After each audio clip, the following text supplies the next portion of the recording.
What's up, guys? Welcome back to another video. We got another one with Charlie Kirk, and he also has, if you can see right here, Rob Snyder, and they're gonna get into this heated debate with this liberal lunatic. Let's get into it. What's your name? Miles. Give it up for Miles. He's disagreeing Miles, with us, how I are imagine, today. Hey, Miles. Hey, Rob. How are you? I'm great. How are you? Good, good. And nice seeing you again. Good seeing you again. Yeah, yes, heard. Okay. I don't know. But my question is, when you go to these like events, like major Republican, conservative, is it like now, do you face some bias when you're speaking, or do you believe some of the stuff that you're actually saying? Because I know you have like good quotes and stuff, but I just feel like when you're like in a sea full of like MAGA hats and stuff, is it not like hard to like speak against that, or do you like actually believe everything that you're saying in a way? Yes, I do believe everything I'm saying. Yeah, I think that's a bad faith question. Right. I do, because your assumption is that we are insincere in our beliefs, but we're here. The only benefit that we have here to come here today is to talk to people like yourself, because we love our country and we really want to make sure that there are things that are happening now that we feel are potentially fundamentally disrupting what has been so great about this greatest experiment in human history, which is this unfettered free speech that the woman that you're supporting, Kamala Harris, and her running mate Walls paper. They said that the free speech, they describe it as a privilege. Now, this is either they're crazy. constitutionally ignorant or they're knowingly false, because it is a guaranteed First Amendment right for all Americans. It is not a privilege like a driver's license. When you are born in America, you have the right to speak your mind, and it isn't the nice stuff that needs protecting. It's the stuff that everybody disagrees with. And it's the stuff that maybe is not nice, but that needs to be protecting too, because if someone's going to decide what free speech that you say and what I say, if it's going to be the government, they're always going to do what's best for the government. So we need to protect all speech, and I'm going to protect your right to free speech. I'm going to protect your right to vote any way that you want from the highest mountain. Always, I will do that. So in the spirit of hearing ideas that we might always hear, tell us why you're supporting Kamala Harris. I just like her character more than I like Trump. I don't like it. No. Guys, give Miles an opportunity to uninterrupted to tell me, because it's fascinating. I didn't know her character was something worth. I like that she's trying to like work for the middle class. That's what I see a lot, and I think that's what she is. So yeah, Miles. So I have a question. In what way? What has she or Joe Biden done for the middle class in the last 4 years? You go that way? No, Not too sure about that. that's okay. So But I'm like slowly getting there. No, that's Like, okay. Election day. I feel like that's okay. We can like work our way up. For sure, no, and it takes a lot of courage to come up to an event like this. So let me tell you where we're coming from, and then maybe I can convince you to trade out that hat for a MAGA hat. Just maybe, okay? That's a long shot. We'll see. So Kamala Harris is part of a tradition of career politicians that run very persuasive, sexy political advertisements that are nowhere in alignment with what they've actually done. So let's look at the issues we care about most. I imagine, Miles, you want to be able to own a home. Yeah, at some time. that's like my main goal. I want to like own a Awesome. home. And good. Honestly, Miles, everybody. I can tell this guy is not genuine at all. At all. He's not sincere whatsoever. This audience should be able to own a home as easily as your parents were. But right now, especially here in Phoenix, it's so out of grasp. When Trump was president, the average mortgage rate in Phoenix, Arizona, mortgage payment was $700 a month. Now it's $2,000 a month here in the city of Phoenix. Said differently, it required $75,000 a year to buy a home in Phoenix when Trump was president. Now it's $135,000 a year to buy a home. You might say, well, Charlie, how is that Biden and Kamala Harris's fault? They decided to spend $6 to $7 trillion of unnecessary government spending right out of the gate that increased asset prices. Additionally, they allowed 10 million people into the country that we didn't account for, that also increases the demand for housing, especially here in this state. So we really care about the ability for you to be able to own the home. And if Kamala Harris is going to do it, she would have done it these last 4 years. Secondly, we care about ending the wars. I bet you're pretty interested in that. And war is not... no, maybe? No, yeah. Okay, cool. Let's end the wars. Yeah, so Kamala Harris has demonstrated and surrounded herself with people that are aggressively in favor of the Russian-Ukrainian war, and the same people that designed the failed wars of Iraq, Afghanistan, Syria, and Libya. For example, Liz Cheney, Dick Cheney, Leon Panetta, John Bolton. Donald Trump is the only president of an unbroken chain of 32 years to start no new wars and actually bring peace to the Middle East. We did not have any new wars under Donald Trump. And finally, I mentioned this briefly, the border. Watch how he doesn't care about none of these facts. Watch how none of this sticks to him or he even changed his minds about anything, right? Even if you disagree with a few of these things, that's fine, but you can't disagree with everything. Come on now.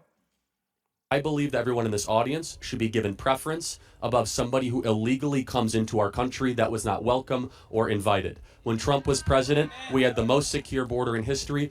Under Kamala Harris and Joe Biden, we've had 10 million people, and they get taxpayer-funded benefits. They get luxury hotel rooms. They get flights into the interior of the country. And so on those three issues, home ownership, the border, and war, Donald Trump doesn't just say he did. And I would just ask you, you don't have to answer right now, because I know it's hard to get in front of an audience of people like this.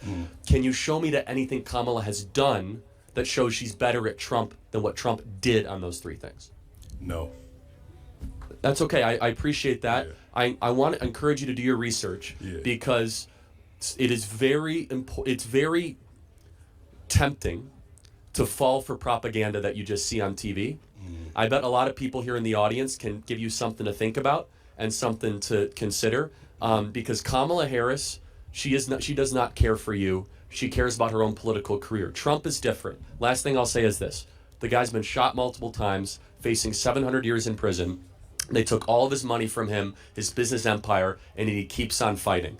There's something about him where he cares deeply about the well-being of your life and your livelihood to put our country first. So, Rob, do you want to add something to that? I just want to say something that's really important. What's happened under this administration, the Biden-Harris administration, and this affects all of you. They've secretly, not so secretly, put in the selective service back in, and I do not want any of you fighting on foreign soil. Any of you fighting on any wars.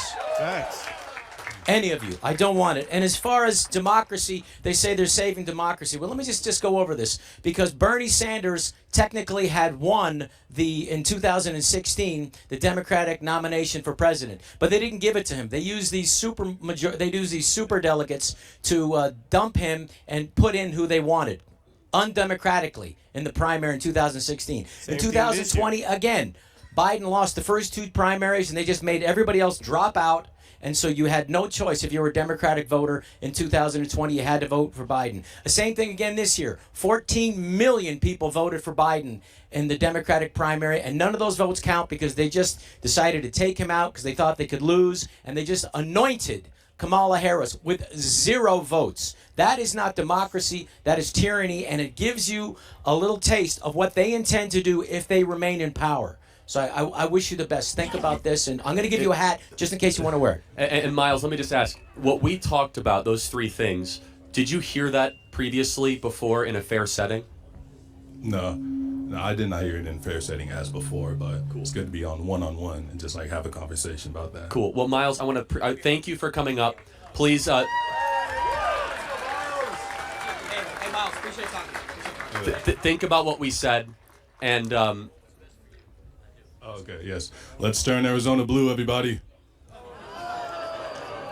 You see, man, that was not the right.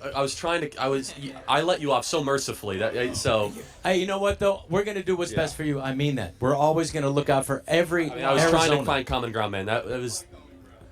I know that's. Yeah, it's just all right. That's okay. No, but it's totally okay, because the difference is between. I mean, dude, you said turn Arizona blue. You can't answer. You couldn't say 3 words in a row. Okay, so it's like, I asked you one thing. It's ridiculous. All right. Bad faith actor, man. I try my best to find common ground. You say something like that. It's ridiculous. Next question. Damn. I told you in the middle of the clip, maybe 5 to 4 minutes in, I was like, this guy is not genuine at all. Like, oh my God, that was embarrassing. First comment says, this dude has 0 facts. Then at the end, let's vote blue. Typical damn. This is your typical Democrat voter. Once again, just like the other video that we watched. Somebody says, no way a conservative Republican would get this kind of genuine kindness and acceptance if the situation were reversed. 100%. 100%. If this was a Democrat platform and it was a Republican up there with a MAGA hat on, they would not have treated him the same. They would have probably belittled him, shamed him into trying to get him to switch to Kamala. Somebody says, as a black man, I'm embarrassed. That was absolutely embarrassing. Somebody says, as a black man, I say this with all kindness. I need my black brothers to start using their brains and think for ourselves, not just looking at Kamala commercials and saying she sounds nice, but then going and voting for crazies and continuing to live in filth and poor. Let's use our brain and stop voting for nonsense. We had the best economy under Trump and zero wars. Stop voting blue because, oh, she sounds nice. Do your research. If this was a Democratic common ground, they would not treat anyone this nice. What a fool. Everybody seems to be saying the same thing. Somebody else says, I need to see Rob Schneider tell Trump, you can do it. Somebody says, Rob Schneider is very respectable. He obviously didn't sell out like so many other celebrities do. He is not afraid to say his beliefs. Somebody says, I'm getting sick of the I just like her character argument. Anybody else sick of that? Anybody else sick of that? Let me know in the comment section. Hope you enjoyed the video, guys. Let me know what you think. Let's talk about this video in the comment section down below. And of course, if you're brand new to the channel, consider hitting the subscribe button. I'll see you guys on the next one. Peace.